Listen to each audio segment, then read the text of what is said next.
Wayanad DCC treasurer NM വിജയൻ്റെയും മകൻ്റെയും ആത്മഹത്യയുമായി ബന്ധപ്പെട്ട് KPCC ഉപസമിതി ഇന്ന് വയനാട്ടിലെത്തുകയാണ്.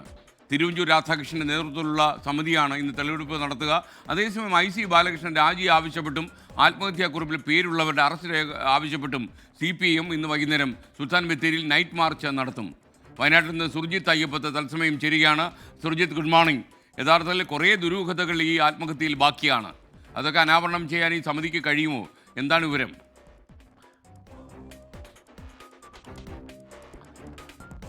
എത്രത്തോളം പ്രതീക്ഷ ഉണ്ട് എന്നുള്ളത് പറയാൻ കഴിയുകയില്ല. കാരണം നേരത്തെ അന്വേഷിച്ച വിഷയമാണ് എന്നുള്ളത് KPCC പ്രസിഡന്റ് തന്നെ പറഞ്ഞിട്ടുണ്ട് ഈ വിഷയവുമായി ബന്ധപ്പെട്ട്. മാത്രമല്ല, ഈ അച്ഛൻ്റെ നിർദ്ദേശാനുസരണം മകൻ വിജേഷ് KPCC നേതാക്കളെ, അതായത് VD സതീശനെയും ഒപ്പം തന്നെ K സുധാകരനെയും നേരിട്ട് കണ്ടാണ് ഈ കത്തുകൾ അവസാനമായി എഴുതിയ കത്തുകൾ ഏൽപ്പിച്ചത്. ആ കത്തിനെ ലാഘവത്തോടു കൂടി കാണുന്ന നടപടിയാണ് KPCC നേതാക്കളുടെ ഭാഗത്തു നിന്ന് ഉണ്ടായിട്ടുള്ളത്.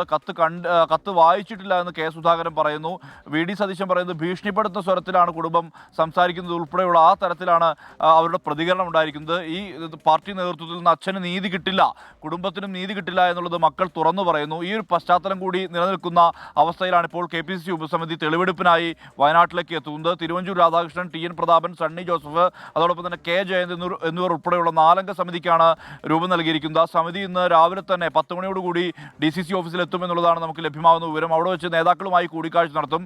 ഇതിനുശേഷം കുടുംബത്തിൻ്റെ വിവരങ്ങൾ ശേഖരിക്കാൻ വേണ്ടി ബത്തേരിയിലെ NM വിജയൻ്റെ വീട്ടിലേക്ക് പോകും എന്നുള്ള തരത്തിലാണ് ഇപ്പോൾ വിവരങ്ങൾ അറിയുന്നത്.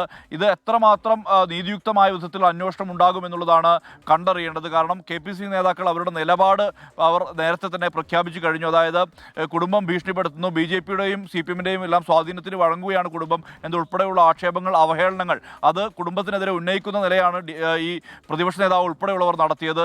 മാത്രമല്ല, ഈ കത്തൊന്ന് വായിച്ചു നോക്കിയില്ല എന്ന് പ്രതികരിക്കുന്ന KPCC പ്രസിഡന്റ് അത്തരത്തിൽ ഒരു DCC ട്രഷററുടെ കത്തിനെ പോലും, അവർ ആത്മഹത്യക്കുറിപ്പിനെ പോലും ലാഘവത്തോടു കൂടി കാണുന്ന നിലപാടുണ്ട് എന്നുള്ളത് കുടുംബം ആരോപിക്കുന്ന പശ്ചാത്തലത്തിലാണ് ഈ വിഷയം, അതായത് KPCC ഉപസമിതിയുടെ സന്ദർശനം എന്നുള്ളതാണ് ഏറ്റവും പ്രധാനപ്പെട്ട കാര്യം. മാത്രമല്ല, CPIM ഇത് വലിയ രാഷ്ട്രീയ ആയുധമാക്കി എടുക്കുകയാണ്. ഇന്ന് വൈകിട്ട് ബത്തേരിയിൽ നൈറ്റ് മാർച്ച് സംഘടിപ്പിക്കും. അത് വലിയ രീതിയിൽ തന്നെ ഒരു ശക്തി പ്രകടനം പോലെ വലിയ ഒരു പരിപാടിയാക്കി നടത്താൻ തന്നെയാണ് CPMൻ്റെ തീരുമാനം. CPM നാളിതുവരെയായി പ്രക്ഷോഭ രംഗത്തുണ്ട്. ഈ വിഷയത്തിൽ വളരെ സജീവമായ രീതിയിൽ തന്നെ പ്രതിഷേധവുമായി DYFI രംഗത്തുണ്ട്. എന്തായാലും ആ പ്രതിഷേധ പരിപാടികൾ തുടരാനാണ് നീക്കം. ഇനി മനുഷ്യശൃംഖല അടക്കമുള്ള കാര്യങ്ങളിലേക്ക് കടക്കുമെന്നുള്ളതാണ് ഈ അന്വേഷണവുമായി ബന്ധപ്പെട്ട് പറയാനുള്ളത്. ഈ കത്ത് ശാസ്ത്രീയ പരിശോധനയ്ക്ക് വിധേയമാക്കാനാണ് തീരുമാനം. അത് ഇന്നലെ രാത്രി നമ്മൾ ഇതുമായി ബന്ധപ്പെട്ട വിഷയങ്ങൾ ഈ പോലീസ് അന്വേഷണത്തെ ഉദ്ധരിച്ചുകൊണ്ട് നമ്മൾ തന്നെ വാർത്ത നൽകിയതാണ്. അതിൽ പറയുന്ന കാര്യം, ഈ കത്ത് കൃത്യമായ രീതിയിൽ ശാസ്ത്രീയ പരിശോധന വേണം. അതിനായി ഈ മിനിറ്റ്സ് ഉൾപ്പെടെയുള്ള കാര്യങ്ങൾ, അതായത് ഈ ഇദ്ദേഹത്തിൻ്റെ കൈപ്പട പരിശോധിക്കുക എന്നുള്ളതാണ്, NM വിജയൻ്റെ കൈപ്പട പരിശോധിക്കുക എന്നുള്ളതാണ് പ്രധാനപ്പെട്ട ലക്ഷ്യം. അതിനാണ് ഈ ഫോറൻസിക് പരിശോധനയ്ക്ക് നീക്കം നടത്തുന്നതിന് ശേഷം കോടതിയിൽ റിപ്പോർട്ട് സമർപ്പിക്കാനാണ് നീക്കം നടത്തുന്നത്. കൂടുതൽ പേരിൽ നിന്ന് മൊഴിയെടുക്കാൻ വിജിലൻസും സമാന്തരമായി അന്വേഷണം നടത്തുന്നു. 4 പേരുടെ മൊഴിയാണ് ഇതുവരെ രേഖപ്പെടുത്തിയത്. കൂടുതൽ പേരിൽ നിന്ന് മൊഴിയെടുക്കാനുള്ള നീക്കവും നടക്കുന്നുണ്ട്. SK.